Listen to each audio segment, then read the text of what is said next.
Yun! Dito na naman tayo. Natin yung mga jet fighter natin. Katapos lang magpatuka din sa baba. Ayan, at masamang balita. Todas na. Yung original Janssen Relax. Ayan o. Ayan siya o. Kanina pang umaga na todas to. At ngayon ko lang bibidyoan. Ngayon ko na rin naalisin. Maya maya di-dispose na natin siya. Ayan siya o. 2009 pa lang sa akin na yan. Inakay. 2026 na. 17 years ago. Ayan na yung original Janssen Relax. Putol na yung dalawang paa niya Nabaga kasi. Hindi ko natanggal agad yung mga sing-sing Double banded siya. Kaya dalawa yung putol ng ano niya. Sing-sing niya.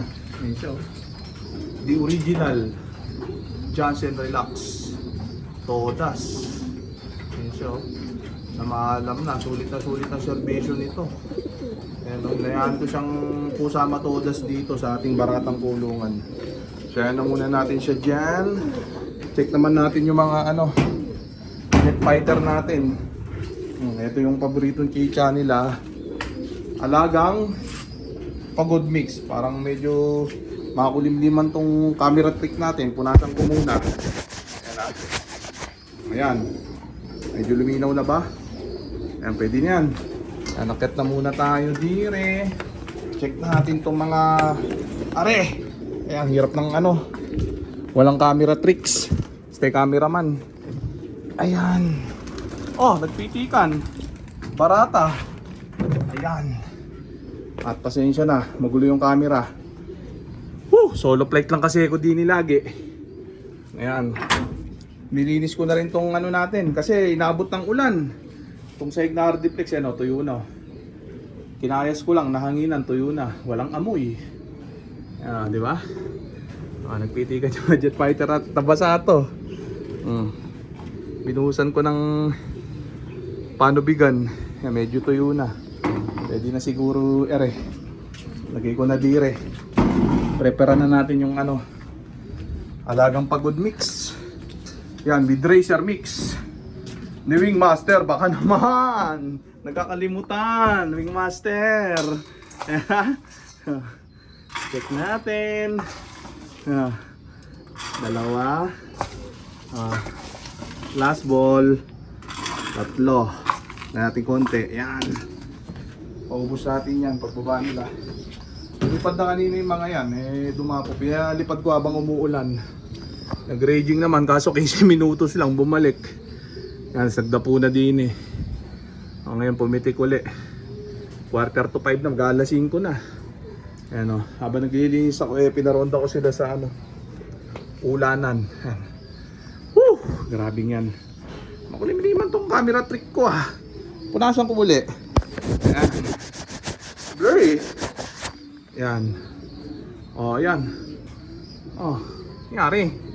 Parang may namantikaan na rin ito.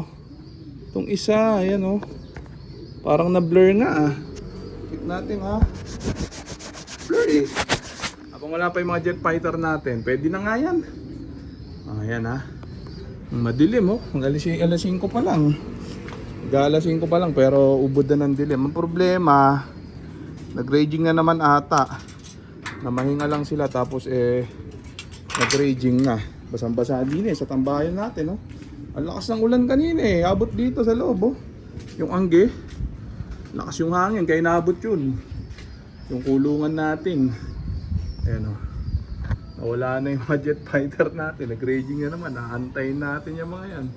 Ano lang yung abutan nitong video natin yun pala yun sila Yun na lang. Bibilis Bawal maserga. Baka naman may sumerga pa sa inyo yan Malapit na tayong magpukulan. Bawal lang may maserga. Yan, pinapalakas na lang natin pa unti-unti itong mga to. Ayan Tapos yan pupukul na natin next week. Ayan. Testing ko yung mga suplemento na malupiton din Ayan sila. Saan na ba? Nawala na. Naawit Saan na ba sila? Dapat bumaba na agad itong mga to para mabidyoan natin yung pagkain nila. Yan, samantala kawawa yung Janssen Relax natin. Oh. Pero nyo, umabot ng 17 anyos. Ganun tayo mag-alaga ng breeder. Tumatagal talaga buhay. Kasing edad dyan si Borga, pero si Borga buhay pa, bulag nga lang. Ayan o. Natagal talaga ang dito, breeder dito. Ayan o. Basta plain water, plain feeds lang pagka stock bird. Huwag niyong bigyan ng kung ano-anong supplement. Tatagal ang buhay ng mga yan. Ayan na. Ayan. Ang panlaban lang ang binibigyan ng kung ano-anong supplement. Pag stock bird lang, nakakulong lang, huwag bigyan ng kung ano-ano.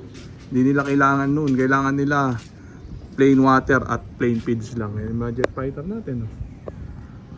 Tingnan, nagpakitang gilas na naman itong mga to. Nakadapo lang ka na dito. Tagal-tagal nakapahinga. Week. Regular lang lipad na mga yan ha. Hindi super. Nasabi ko naman pagka super lipad. Sa ngayon regular lang itong mga panlaban natin. Hindi ko alam kung may mapapala itong mga to o ano.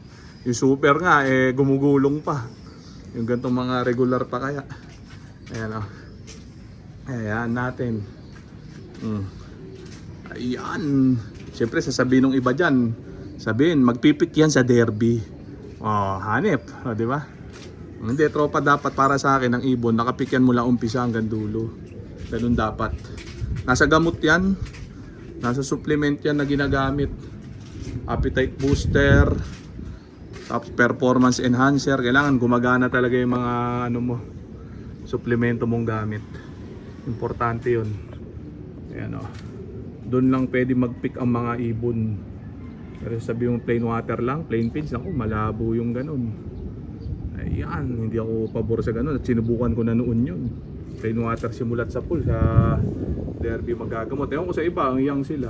Kasi ako kasi nabot ko noon hindi ko sinupplement. Pagdating ng first lap derby, tila dadalawa na lang ibong ko noon. Naubos. Ayan, self-healing Ayan. Tapos yung dalawang natirang yun na lang yung sinupplement ko, nag-off pa. Wait, hindi ako young sa ganun sistema. Kaya hindi ako pabor sa ganun. Kailangan habang pinalalakas yung mga yan, pinaroronda, naka-pre-con yung mga yan, tinatawag na pre-con, at sinusupplement din yung mga yan para maganda yung bihis ng balahibo. Hindi kasi kikinis ng gusto ang balahibo ng ibon pagka hindi mo inumpisahan sa molting nila. Yung pagbigay ng mga appetite booster, ng mga mahihiwagang suplemento, yung mga talagang gumagana. Kasi yung iba sabihin, ba't naman ako nagbigay ng mga supplement, di naman kumini si ibon ko. Ibig sabihin, palpak yung mga ginagamit yung supplement. Kahit isang supplement lang, basta gumagana, kikinis ang ibon nyo, pampalakas ng kain, yun ang kailangan. Wala na, haba na ng video nito, ayaw bumaba. So okay na muna siguro yan mga tropa. So dito ko na muna tatapusin tong video na to. Shoutout sa may hinang nilalang. Okay na, bye.